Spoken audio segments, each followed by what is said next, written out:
Well, she just finished third grade. So back in the beginning of second grade, we noticed she was struggling quite a bit. And the teacher was having a lot of problems with her disrupting the class, outbursts, calling out.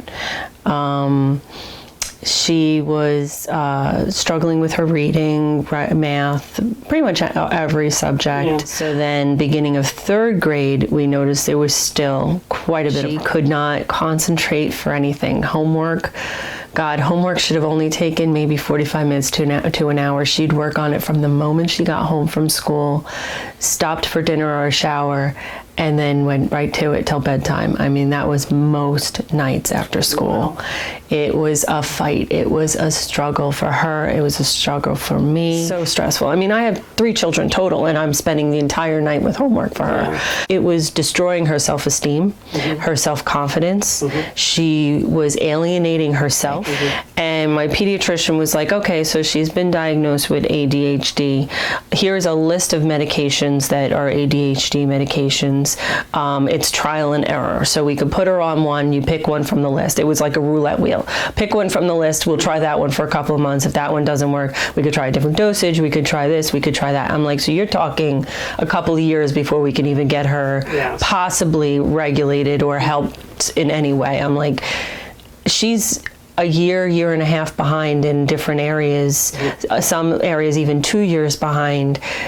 You're talking a couple of years for her to even get regulated. How can I even put her through that? Because she's 8 years old. I couldn't see her being on medication the rest of her life, or even 3/4 of her life. You know, and I know these medications do have their side effects and potential risks. Yeah. So, although neurofeedback is recommended by the American Academy of Pediatrics as a #1 highest level of evidence on par with the medications for effectiveness, surprisingly few pediatricians ever recommend it.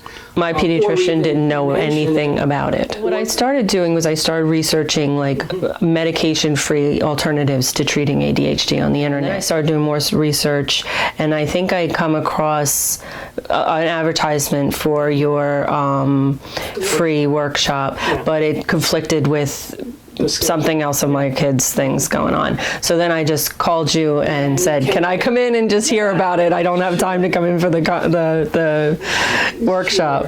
And so from that point, you decided to move forward with the neurofeedback program. Yep. She loves coming. She yells at me if we haven't been here in a couple of days. And she's a lot of fun.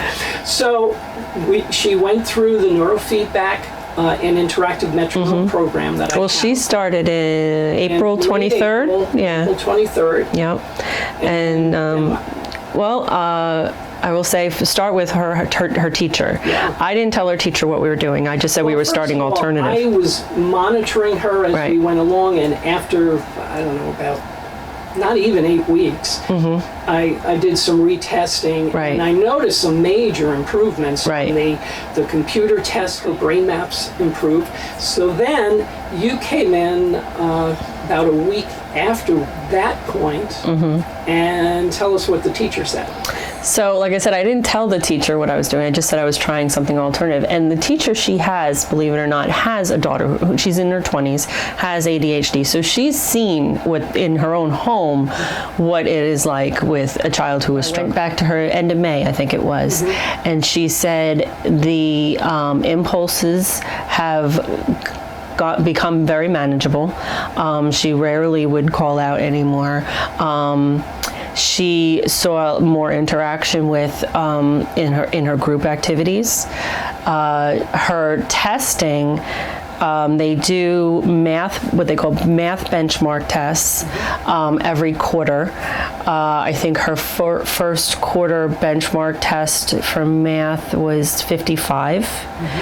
She had just gotten the results of her third quarter benchmark test, and it was a 96.